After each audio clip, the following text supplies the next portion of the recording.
Welcome to Kaiser Watch with John Kaiser. I'm your host, Jim Goddard. John, what's coming up on today's show? We're going to talk about the Metals Investor Forum coming up in a week and my plans for the PDAC the days after. So what exactly do you have in store for the upcoming Metals Investor Forum in Toronto? Okay, the Metals Investor Forum conference runs March 1st and 2nd, and it's at the Delta across from the PDAC Convention Center. My session is on Saturday at 3 o'clock in the afternoon. Hopefully this year attendance won't be hit by a pretty bad snowstorm that Toronto suffered last year. If you do plan to attend and are in the Toronto area, you can go to my website and click on the link to go in there. Registration is free. You just need to have your printout to confirm that you are registered and participate in this conference. My talk's probably going to be a variation of what I did in Vancouver a month ago in late January. There's only two companies in my session, PJX Resources, which was in my in the January session, and a new company, Silver North Resources. So these are going to be the ones that I talk about and also feature in my session at 3 o'clock. Now, those of you who do go to my website, you'll notice there's something different. There's now going to be a Cloudflare CAPTCHA. You don't actually need to fill in anything, but it does an analysis of the type of visitor and then lets you through. And the website's been extremely sluggish lately, and all efforts to clean out caches and reboot the cloud server, virtual server, hasn't really done anything. And it seems that the problem has been that my site, because it's got a lot of content in it, and even though most of it's behind a paywall, has been the target of bot swarms. One sort of suspected group are ones that are like Russian bots. I can tell from the fake registrations and the sort of Russian-style fake names they enter into these fake registrations, which are failed ones, but I see them and clean them out. But another problem is this incredible AI boom that's happening. And now all these AI bots are just swarming the web, hoovering up all this information. And because there's always new stuff posted to my website, they come there and sit there and suck it all up. And this, of course, causes a drain on the server. So this new Cloudflare CAPTCHA system that we've just introduced, and hopefully this works, it checks to see if you're a human and only lets you through if you are a human. And I've already seen the fake registrations disappear. The website is a lot faster. Hopefully this is something that's here to stay. And for those who go visit the Kaiser Watch, hopefully the waiting forever for the page, the blog comment to load, that will be over. Now, on Sunday, Monday, and Tuesday, I will be on the PDAC floor looking up companies, looking for additional bottom fish to add to my 2024 collection. Also visiting the lithium juniors to see how they're feeling, what's going on. The James Bay Lithium Index itself is still not going anywhere, even though companies have announced drill programs underway. The lithium carbonate price has stopped falling, but whether we have a true bottom, that remains to be seen. We're hearing rumors that even the Chinese lepidolite producers who have a higher cost structure than the pegmatite producers are now thinking twice about continuing to produce at a loss. So maybe we are at a turnaround for this. I'll hopefully on March 8th, when I'm back from PDAC, I will skip next week for Kaiser Watch, but on March 8th, I'll have an update on the status of the lithium universe. And one interesting development that sort of occurred to me this week. NVIDIA has made a brand new high based on the sales of its chips that are used for all the AI investigation of data to create large language models. And the sense now is that this AI stuff, it's like a dot-com boom back in the late 90s. It climaxed in 2000. And this has very interesting implications for the resource sector. Right now, the resource sector is languishing because there's the big China slowdown, and the energy transition, which is supposed to drive demand for metals like copper, nickel, and also lithium, it also seems to be stalled. And the whole problem with the energy transition concept, which requires massive changes to the energy infrastructure, is that when you look at it seriously, does involve a sacrifice of sorts from people in the interim. And for boomers who are probably not going to be around to reap the benefits of a world that's not gone up in flames, they're sort of thinking, I'm supposed to suck up a sacrifice now for my children and grandchildren. Oh, I don't even have any of those. Okay, so what do I care? I'm not going to support the energy transition. So this negative sacrifice aspect of the energy transition is a real problem. Now, in the case of electric vehicles, people are waking up to the fact that the current generation of electric vehicles aren't really that good, especially for countries like the United States where you have large distances between places and you have all the range anxiety. I've argued that by 2030, there will be solid-state lithium-ion batteries in place that are going to change everything, and that will eclipse the ICE cars. The sales will go exponential. But in the meantime, we've got somewhat of a slowdown, and that's affecting the whole attitude towards the resource juniors that are supposed to be looking for these energy transition related metals. But here's another thing to think about with AI. All the hype is about these big tech companies that are creating these new software systems to replace human workers and also do a lot of innovative research, come up with new physical world possibilities that can be checked out. And then, of course, the hardware that goes into all that. But what this really is all about is massive computation. It's going to require huge amounts of energy.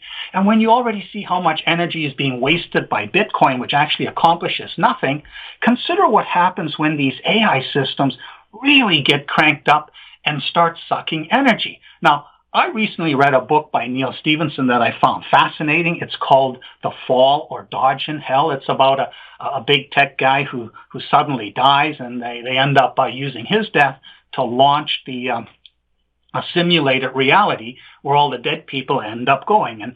And in this story, there's this one little section where as this world of dead people being recreated as simulated people in a simulated reality, as it grows, they end up having to undertake massive energy infrastructure expansion to accommodate this. Now, this is totally useless. It's just a fantasy. It's just a story. But the AI, where you have all this computational requirement, they're going to have to beef up the energy infrastructure in a very, very big way.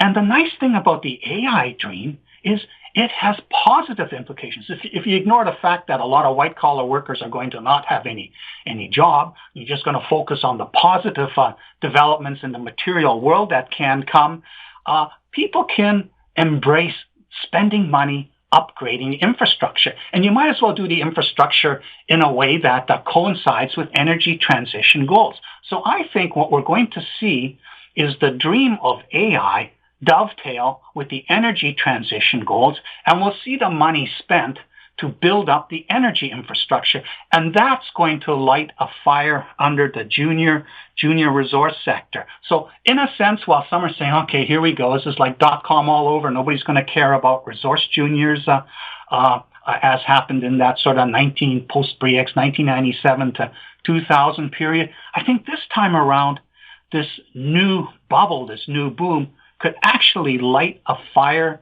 underneath the resource sector and the juniors who are needed to find these extra new deposits that will provide the metals to make this energy transition and AI build out reality. Did you not just have PJX Resources at the recent January Metals Investor Forum in Vancouver? Yeah, Jim, it is true that I have a policy of when I've had one of my companies that I follow at a Metals Investor Forum, I usually do not let them come back to the next one. But I've made an exception in this case because I think this story is a fantastic discovery style story. And the audience in Toronto is going to be very different from the audience in Vancouver. If this conference were in Vancouver again, I would not have invited PJX Resources. Now, anybody who's been following Kaiser Watch will have seen my links to the presentation by John Keating did and the backstage interview that I did, and they'll have a fairly good idea. But the story can't really become reality until they start drilling in June. And even then, the discovery hole confirmation won't happen probably until August. And the reason is that the basis of this story is that these magnetic massive sulfide, zinc, lead, silver-rich boulders that they found in the talus beneath the slope of this mountain, they don't know exactly where they came out. It's covered by a dike sheet. In there are erosional windows, but they discovered this so late in the season that they didn't have time to, really check this out. But they did find out in an area to the north. They did find outcropping. It's slightly lower grade, but it's non-magnetic, which means that there is no pyrrhotite in it. Pyrrhotite's an iron sulfide that's magnetic. It typically is in conjunction with the galena and sphalerite of a SEDEX system in that same volcanic pile there at the vent center. So they know the guts of this system is somewhere upslope from the talus field, and what they have found outcropping is peripheral. So when the drills go in there, they'll start drilling in this area, and because this is on the edges, it won't really deliver the discovery hole, but it will start helping them vector to understand how the mineralizations is controlled by the stratigraphy and vector their way back towards upslope, where they will either guess where they should be drilling, or at the same time, while the field crew gets back up on the mountainside and prospects, maybe they'll have time to find these little erosional windows out of which these boulders have spilled. And then once they have that, they say, okay, we're going to pause drilling on this peripheral part of this system. We're going to move it right here in this area and start putting holes in. And that's when you really have your chance for a big discovery hole that could take this stock to the moon. Now, there's an interest in the reason I'm really, harping on this company and saying you should own it now, you should accumulate it, because nothing can really change until then. Yes, there may be some new geophysical interpretations of existing data, but until the snow is gone and they're out there in the field prospecting again and drilling, nothing will fundamentally change. So this is a story that's staring everybody in the face. The stock is now in that sort of 20-25 cent range. It's drying up in a big way. Yes, there will be a private placement done in November that comes free trading in April. So that'll probably be a liquidity window when some of those people decide to clip their warrant and then sell the stock.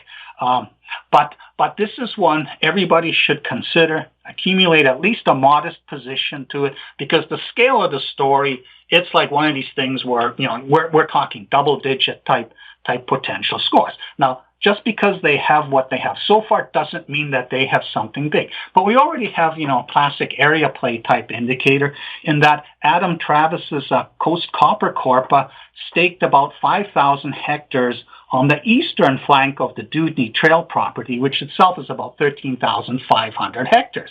And I asked the PGX CEO, John Keating, if this area is any good over there, why didn't you stake it in the wake of making this outcrop discovery?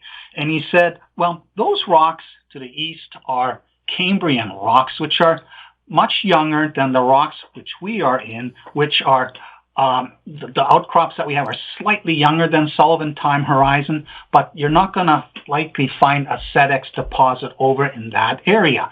And the interesting thing is, though, he says, but that area is prospective for our original model, and we have a fairly large land position. Last year when we started work, we went in there to look for these younger intrusions that could potentially have created intrusion-related gold systems, possibly porphyry-type systems. And in fact, that dike sheet that we were investigating, where we accidentally found those SEDEX boulders, which are 1.5 billion years old, versus the dike sheet, which is 150 million years old. That was our focus. We were looking for sort of copper gold type systems, and there's geochemistry, soil geochemistry all over the general area that suggests there's something going on here. But none of these intrusions, except for this dike, have really made it to the surface of all this Precambrian older stratigraphy. And one of the byproducts of going in there and drilling an old Sullivan II style classic target that's actually is the best that people have seen in many decades is that once they start intersecting massive sulfide mineralization during the summer, this stock's going to get a big audience, its market cap will grow, and they will probably be able to raise a lot of money, some of which can be diverted to drilling deeper scout holes in these other areas where they suspect that there are these younger intrusions place where there could be this mineralization that could be a completely separate style of deposit.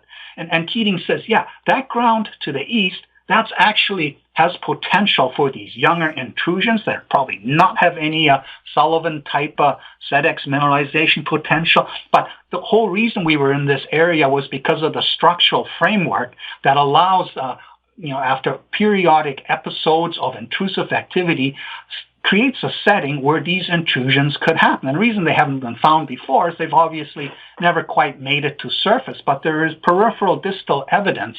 And what we now have is an excuse to start drilling in this area, going back to an old Sullivan II type hunt, but in an area that has enormous potential at depth. So that's another reason I'm eager to see people take a look at this and consider if this might finally be a Sullivan II hunt that delivers a big score after a century of failed efforts to find another Sullivan II. Why have you invited Silver North Resources to the Toronto Metals Investor Forum? Silver North Resources used to be called a Junior Alliance Minerals. It was run by Jason Weber, CEO, and Mark Brown, chairman. And they had styled themselves as a prospect generator farm out junior. They had properties in South America, in Nevada. They also picked some up in the Yukon area. And they did have farm outs, but the farm outs, the majors were in Nevada. They would drill these targets. They wouldn't quite deliver what they were looking for, so they would drop them. And several years ago, the company decided, this isn't working. The climate for farm outs is diminishing. The majors are becoming pickier and pickier. And other juniors, in my own view, I think we've kind of crashed through an extinction threshold for the Canadian resource juniors, the more lifestyle type juniors that look for a serious junior to come up with a project that they can option and then do their drum roll on and raise money and blow off their paper on.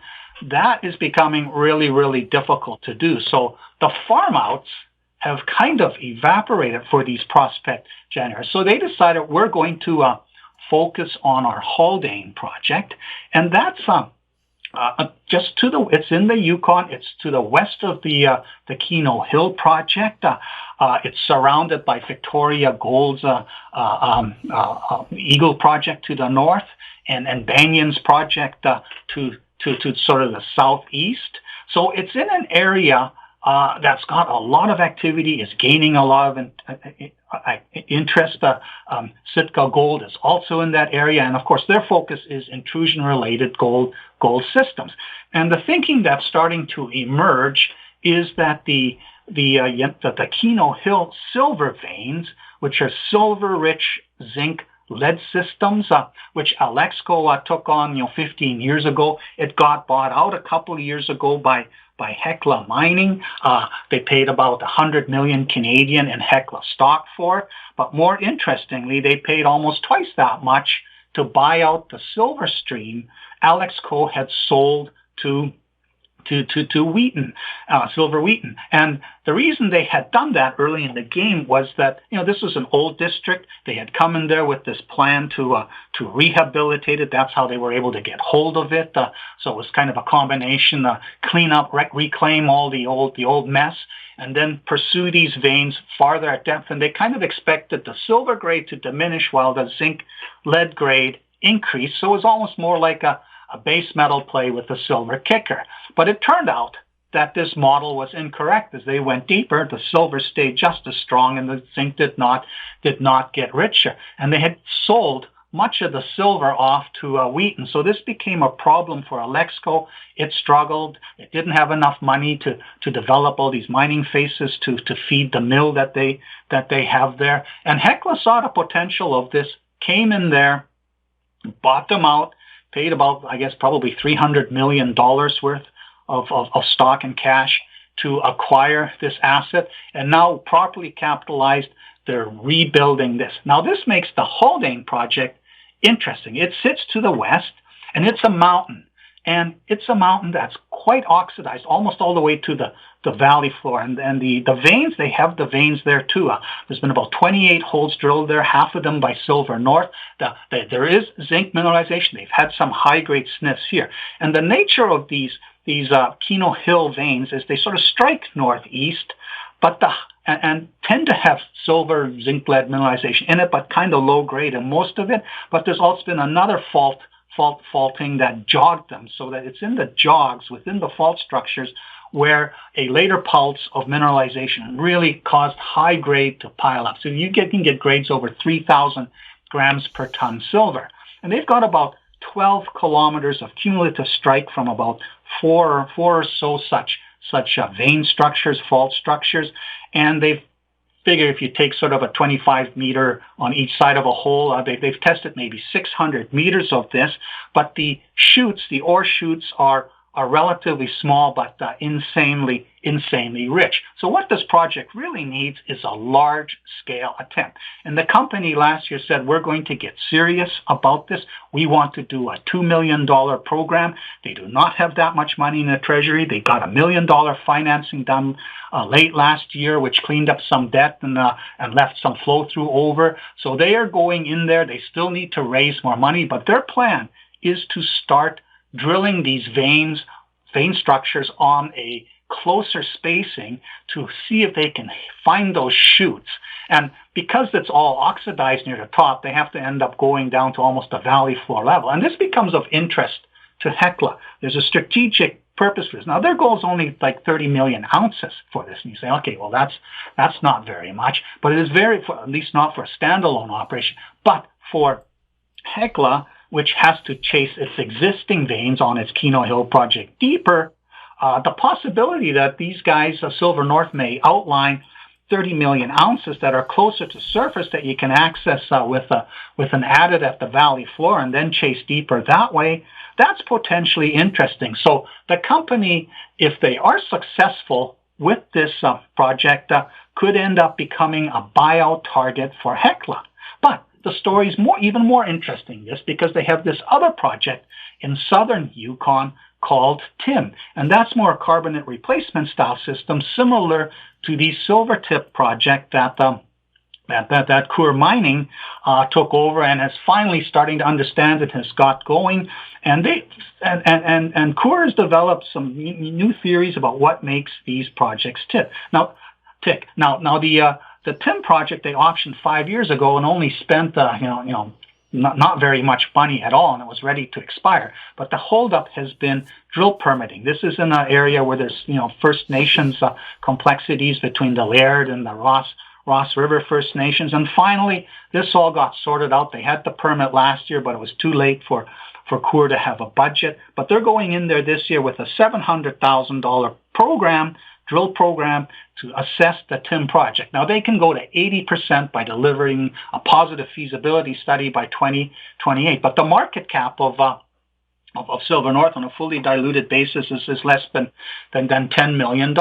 So here's an interesting scenario. What if Coeur this summer has success at the TIM project and starts to become interested in taking out Silver North, and in the process gets hold of the Haldane Mountain project farther north in the Keno Hill district. And of course, Hecla and Coeur vie for the adoration of silver bugs out there. So this becomes a multi-party type of target, buyout target. But the other thing is this whole area, they're starting to understand that these intrusion-related gold systems are the drivers of also these silver systems, and who knows what's going on at depth.